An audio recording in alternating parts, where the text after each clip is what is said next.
A Organização das Nações Unidas aprovou uma ajuda do Egito na retirada de brasileiros de Gaza. O governo egípcio já está com a lista e documentos dos brasileiros que querem deixar a faixa de Gaza, Renato. Mas os bombardeios na região podem dificultar a saída pela fronteira. Olha só que dramático. Na faixa de Gaza, brasileiros estão alojados em uma escola e temem não conseguir acesso à fronteira com o Egito para retornar ao Brasil.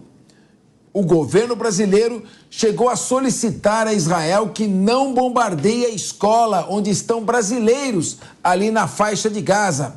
Vamos agora conversar, Renato, com o professor Alexandre Pires, que é professor de Relações Internacionais e Economia do IBMEC de São Paulo. Muito boa tarde, professor. Boa tarde, Capês. Como é que fica esta situação? Israel não quer aliviar o cerco. Ameaçou o Egito, inclusive, de não se deslocar até lá para buscar reféns.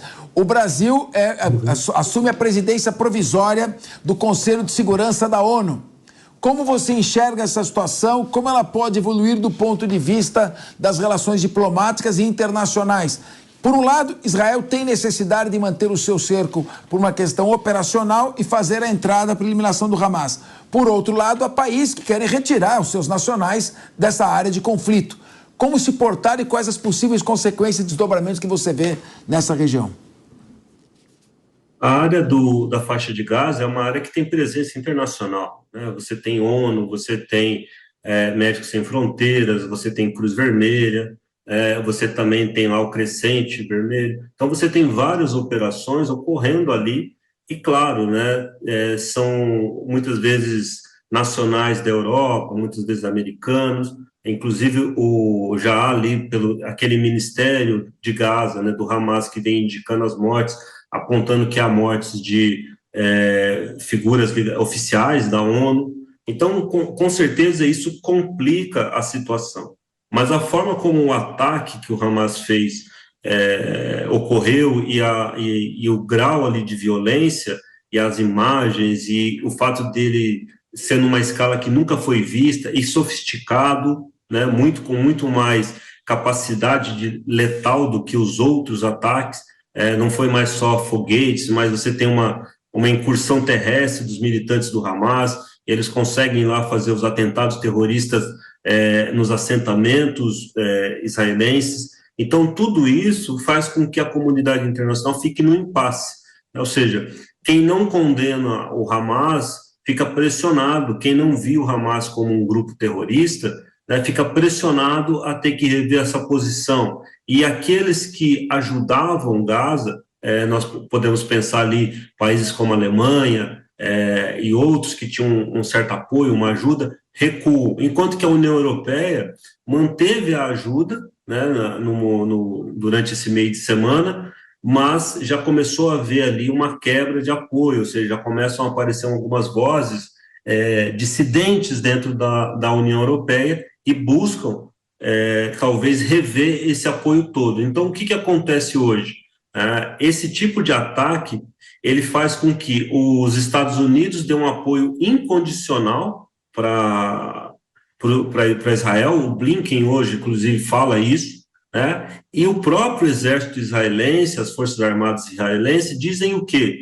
Que o objetivo, sim, é a eliminação do Hamas, não a eliminação, digamos, física, mas é de qualquer capacidade de governo, de controle, né? É como se eles tentassem extirpar o regime de força que o Hamas impôs ali a Gaza, né? Nós temos que lembrar que não existe mais um regime, digamos, de eleições em Gaza, ou seja, não tem mais aquela disputa entre Fatah, Hamas, eleições como ocorreu ali entre 2005 e 2007, quando eclode o conflito, uma espécie de guerra civil entre os dois grupos. Agora você tem ali um regime em que há um controle desse território, é um pequeno território, né, mas há um controle num regime de força, e aquelas pessoas estão submetidas ao Hamas, mas ao mesmo tempo não há mais o que fazer, né? Ou seja, o experimento israelense com relação a Gaza fracassou, né? Ou seja, o 7 de outubro é o fracasso desse experimento,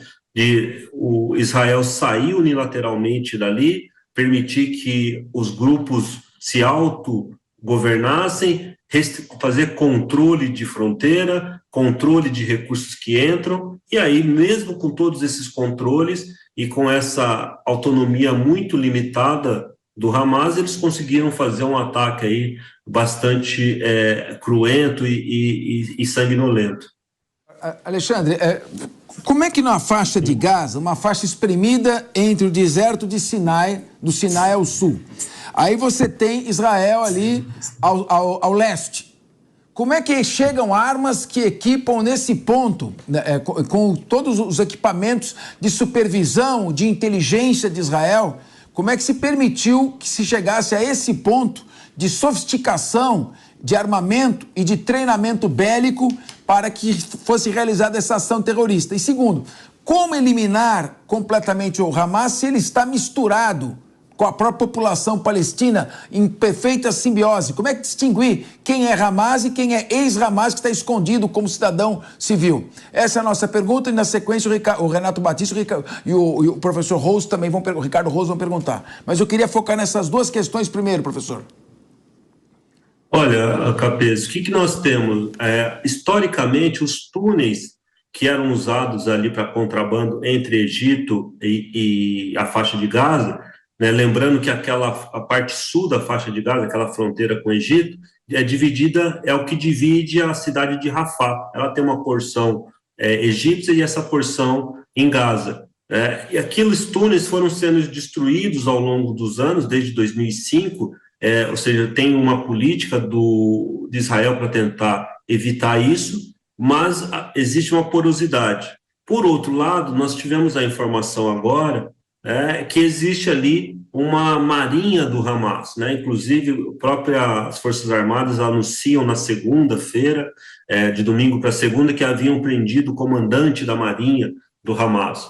Então, isso desperta ali para os analistas internacionais uma informação nova, ou seja, aquela pequena faixa de pesca que é permitida para Gaza, né? Ou seja, eles têm um bloqueio marinho, naval ali, eles não podem avançar, né? Esse bloqueio ele não é total, né? Ou seja, eles podem usar uma parte. Aparentemente, eles descobriram alguma maneira, talvez, de militarizar esse uso, né? E agora vai ter provavelmente uma investigação para descobrir se existe algum tipo de contrabando que não era mais só esse subterrâneo, mas também alguma forma de contrabando submarino, né? Ou seja, há essa preocupação. Por outro lado, nós não sabemos se o espaço aéreo de Gaza está completamente controlado por Israel. Por quê? Nós vimos ali que aqueles parapentes que foram usados na investida, sobretudo naquela rave brasileira, que gerou um massacre de quase 300 de pessoas, né? Essa rave, ela cria uma novidade, né? Ou seja, o quanto que o sistema antiaéreo é capaz de lidar... Retomamos a conexão. Professor, caiu a conexão, nós estamos retomando. Eu pediria ao senhor agora, os outros debatedores querem fazer perguntas também, se o senhor pudesse ter concisão maior nas respostas para que todos possam debater, que são vários temas que querem explorar aí do seu conhecimento. Renato Batista, sua pergunta. Boa tarde, professor. A minha pergunta vai no sentido de que hoje a Síria, ela alegou que houve um ataque de Israel no aeroporto de Damasco. Israel ainda não se pronunciou sobre esse tema, mas o objetivo desse ataque no aeroporto seria para impedir a rota de abastecimento iraniano. Queria que o senhor avaliasse essa questão, se eventualmente esse ataque no aeroporto pode culminar ali na entrada de outros países nessa guerra. A Síria é uma área ali que tem sido de disputa, é uma zona de guerra, existe uma guerra em curso, né? A Rússia tomou o lado do Bashar al-Assad, os Estados Unidos tomou o outro lado, é uma das grandes derrotas dos Estados Unidos nos últimos tempos, e claro, há uma desconfiança, como eu vinha dizendo na outra resposta, de que existem novas rotas de contrabando e talvez um voo de baixa altitude está sendo usado para isso. Nós sabemos que hoje tem drones com alguma capacidade de carga e não só com capacidade de destruição. Então, você pode ter ali naves, né, aviões que são não tripulados, que podem estar sendo usados para levar peças de armamentos, pequenos componentes, e claro, se você descobrir que a origem é iraniana, obviamente Israel vai se ver forçado a retaliar e muitas vezes talvez fazer um ataque direto ao território iraniano. Isso levaria a uma escalada sem precedentes nesse conflito. Sua pergunta, querido. Professor, boa tarde. Hoje nós ficamos sabendo que o Brasil, que preside o Conselho de Segurança da ONU, fez uma convocação para amanhã, sexta-feira, desse Conselho de Segurança. O que o senhor acha que deve ser o posicionamento do Brasil? Como o senhor acha que deve ser o posicionamento do Brasil? Se ele deve elevar o tom especificamente contra o Hamas? O que o senhor analisa aí e espera dessa convocação de amanhã do Conselho de Segurança da ONU? Bom, o Estado brasileiro, historicamente, tem seguido a ideia de que o que a ONU determina, ele acaba acatando. Porém, nós temos uma situação nova, né? Tem um governo, e esse governo tem posições sobre o conflito, né? Ou seja, o governo é um governo do Partido dos Trabalhadores que, historicamente, tem posições e está num momento delicado. É o pior conflito para que a presidência brasileira faça a mediação, né? Porque o Partido dos Trabalhadores fica, talvez, menos confortável em lidar com esse tópico sobre a Palestina e sobre Israel, ou seja, é uma verdadeira sinuca de bico. A questão agora é se essa reunião, pelo menos, vai emitir alguma resolução. A anterior, que foi convocada pelo Brasil, se eximiu de emitir resolução, ou seja, o Conselho de Segurança praticamente não faz nada, mas pelo menos faz resoluções. Quando não faz resoluções, né, vira simplesmente ali um rapapé, né? Ou seja, as pessoas vão ali para se alimentar, comer, bater papo e talvez trocar lamentações. Espero que pelo menos saia alguma resolução com alguma condenação e encaminhando, espero, a visão de que a ONU deve votar sim se o Hamas é ou não um grupo terrorista. Pelo menos encaminhar uma proposta de votação nesse sentido. Acácio Miranda, especialista em Direito Internacional, qual a sua pergunta? Professor, prazer revê-lo. Até aqui, a guerra Rússia-Ucrânia tomava conta das discussões internacionais. Eu queria que você falasse objetivamente o que a Rússia ganha com esse conflito Israel-Hamas, com esse conflito ali na faixa de Gaza. Se é que a Rússia ganha alguma coisa com isso. Olá, Cássio, prazer em revê-lo. Quando a gente olha a Rússia, ela está num momento que ela precisa fazer caixa.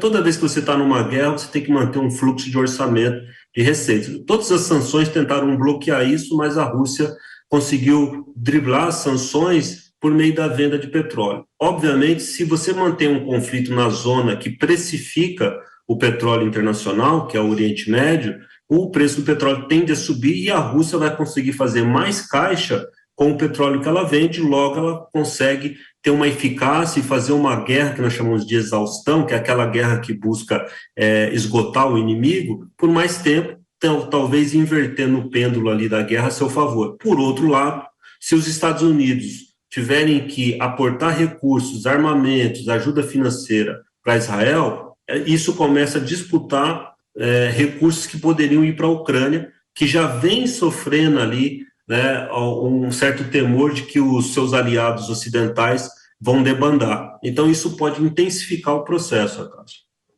Bem, César Dario Mariano, por favor. Boa tarde, professor. A Arábia Saudita, um dos mais ferrenhos inimigos de César, Israel. enquanto você faz a sua pergunta, ao mesmo tempo, professor Alexandre Pires, estamos com imagens ao vivo da faixa de Gaza, onde, é o que tudo indica, o corte de eletricidade vem fazendo seu efeito. As últimas fontes de gerador de eletricidade estão aí ainda funcionando. Nós tínhamos focos maiores de iluminação e agora está numa escuridão completa. Lembrando que nesse momento são 8h43 da noite na região da faixa de Gaza. César Dario Mariano, a sua pergunta. Como eu ia dizendo, a Arábia Saudita é um dos maiores, ou era um dos maiores inimigos de Israel. Tentou uma aproximação. Isso deixou descontente os inimigos históricos de Israel. Será que esse ataque do Hamas não foi uma forma de levar a Arábia Saudita a se afastar desse relacionamento que ela tenta manter com Israel, considerando a retaliação que todo mundo sabe que seria iminente? Olá, boa tarde. O que nós temos nesse momento, né, é um acordo que ainda não foi assinado, a conversa estava bem adiantada, tende a continuar com mais dificuldades, mas sim.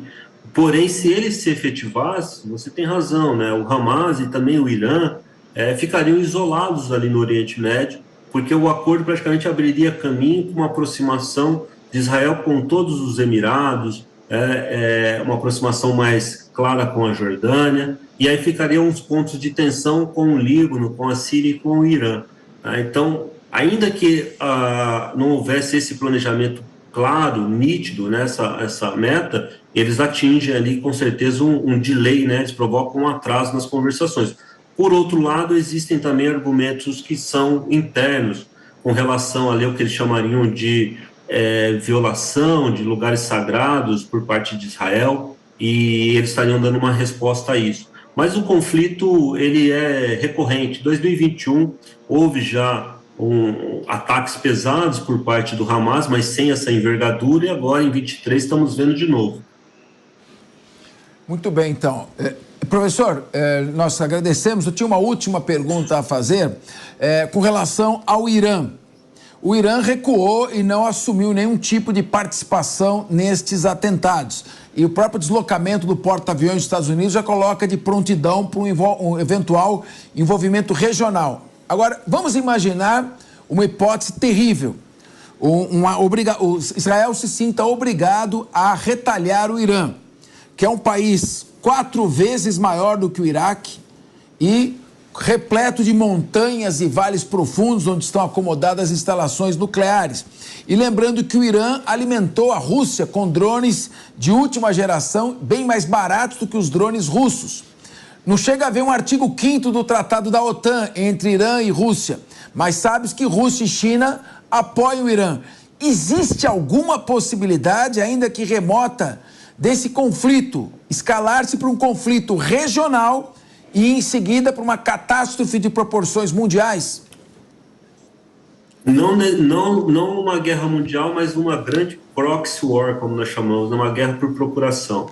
Porque se Israel retaliar, ele precisa conseguir manter o esforço aéreo. Provavelmente seria um sistema ali de mísseis terra-ar. E aí você teria que fazer esse ataque, mas ele teria que ser constante, num grau imenso, e você teria que ter capacidade de defesa aérea. O domo de ferro, ele não digamos, para defesa de grandes envergaduras, de mísseis ali interbalísticos, coisas tão complexas. Então você teria que ter o apoio do sistema aéreo, seja de submarinos ou de porta-aviões, que estariam apoiando e protegendo o território israelense. Então há uma complexidade, mas a gente poderia estar vivendo ali no Oriente Médio o que nós vimos na Síria. A Síria já foi uma guerra por procuração entre Rússia e Estados Unidos, poderia ter uma maior escalada. Só fazer uma observação com relação àquela iluminação, aquilo que está ainda mantendo alguma luz ali, Capês, provavelmente são os hospitais, algumas instalações médicas, tá? Porque os combustíveis já estão acabando e eles devem estar escolhendo para quais áreas que eles vão dirigir a energia. Muito bem. Olha, Alexandre Pires, professor, muito obrigado pela sua participação, trazendo suas informações. A qualquer momento nós podemos, sendo possível, chamá-lo novamente para trazer mais esclarecimentos. Muito boa tarde, muito obrigado, professor. Prazer. Conte comigo.